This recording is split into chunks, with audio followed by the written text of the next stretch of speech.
Hi hello నమస్తే welcome to Navata TV. నేను మీ పావని. ఈ రోజు మన నవత టీవీ ప్రత్యేక కార్యక్రమంలో ఇందిరా గాంధీ హయాంలో అవలంబించినటువంటి నియంతృత్వ పాలన గురించి ఈ రోజు ఒక్కసారి మనం తెలుసుకునే ప్రయత్నం చేద్దాం.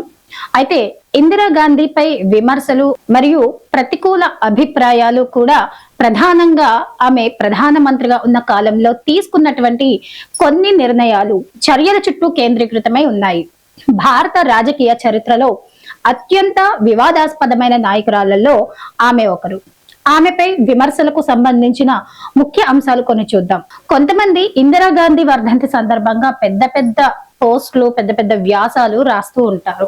అయితే ఇందిరాగాంధీ చీకటి అవినీతి వృత్తాంతం గురించి ఈ రోజు ఈ కథనంలో తెలుసుకుందాం. ఇందిరాగాంధీ భారతదేశ మాజీ ప్రధానమంత్రి. ఈమె 1966 నుంచి 1977, అలాగే 1980 నుంచి 1984 వరకు కూడా ఆమె పాలనలో అవినీతి ఆరోపణలు ఉన్నాయి. అందులో మేజర్ థింగ్ ఏంటంటే ఎమర్జెన్సీ. ఇది 1975-77లో జరిగింది. అధిక పన్నులు, ఆమె హత్యకు గల కారణాలు ఇవన్నీ కూడా చరిత్రలో వివాదాస్పద అంశాలుగా ఉన్నాయి. అయితే వాస్తవిక సమాచారం ప్రకారం, అంటే దీనికి సంబంధించిన భారత చరిత్ర పుస్తకాలు, అలహాబాద్ హైకోర్టు తీర్పు, హై షా కమిషన్ నివేదిక మొదలైన వాటి ప్రకారం మనం చూసుకున్నట్లయితే, మొదటిగా అవినీతి పరిపాలన అనేటువంటిది ఈమె హయాంలో ఎక్కువగా జరిగింది. నాగర్వాలా కేసు. ఈ కేసు 1971లో ఉంది.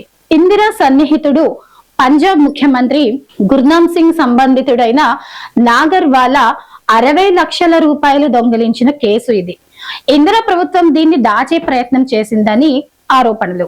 ఇంకో విమర్శకి తావు తీసింది ఏంటంటే మారుతి కంపెనీ. అయితే ఇందిరా కుమారుడు సంజయ్ గాంధీ మారుతి కార్ల కంపెనీకి అక్రమ అనుమతులు, భూమి కేటాయింపులు, ప్రభుత్వ డబ్బుతో కంపెనీని నడిపినట్టు ఆరోపణలున్నాయి. ఇంకో విమర్శ బోఫర్స్ ఆయుధ ఒప్పందం. ఇది 1980లో జరిగింది. రాజీవ్ గాంధీ పాలనలో వచ్చిన ఇందిరా కాలంలోని అవినీతి సంస్కృతి కొనసాగిందని విమర్శలు కూడా ఉన్నాయి. ఇంకొన్ని విమర్శలు చూసుకున్నట్లయితే లైసెన్స్ రాజ్ వ్యవస్థలో అధికారులు, వ్యాపారులతో లంచాలు సర్వసాధారణం. ఇందిరా ప్రభుత్వం అవినీతిని నియంత్రించలేదని షా కమిషన్ నివేదికలో పేర్కొన్నది. అయితే ఎమర్జెన్సీ పాలన గురించి మనం చూసుకున్నట్లయితే దానికి తగినటువంటి కారణాలు 1971 ఎన్నికల్లో ఇందిరా గెలిచారు.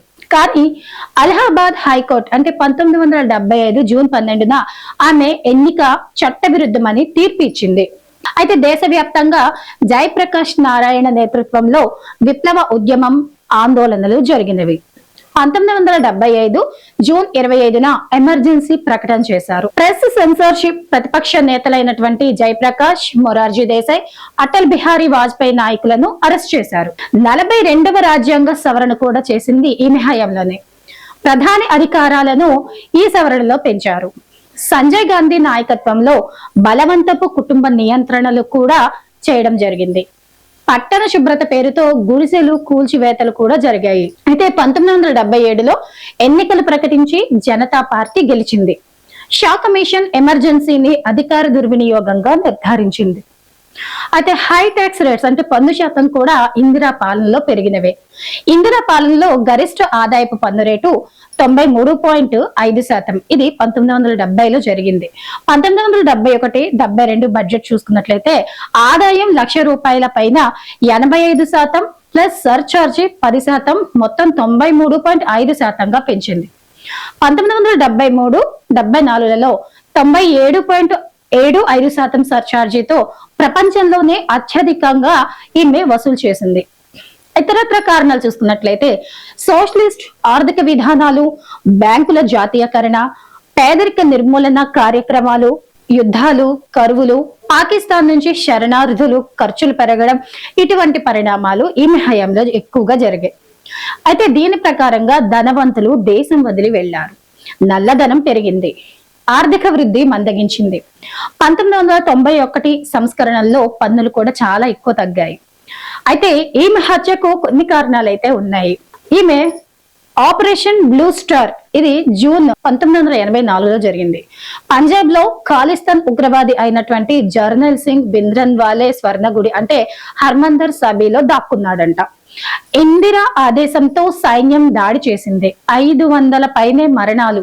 సిక్కుల్లో ఆవేశాలు రగిలాయి. ఇందిరా భద్రతా సిబ్బంది కూడా సిక్కులే కావడం దీనికి కారణంగా చెప్పొచ్చు. సత్వంత్ సింగ్, బియాన్ సింగ్ ఆమెను కాల్చి చంపారు. పరిణామాల దృష్ట్యా చూసుకున్నట్లయితే ఢిల్లీలో సిక్కులపై దాడులు చేయడం, 3000 మంది పైగా మరణాలు సంభవించడం కూడా ఇందిరాగాంధీ హత్యకి ఒక కారణంగా చెప్పుకోవచ్చు. కాంగ్రెస్ నేతలు రెచ్చగొట్టారని కూడా ఆరోపణలు ఉన్నాయి.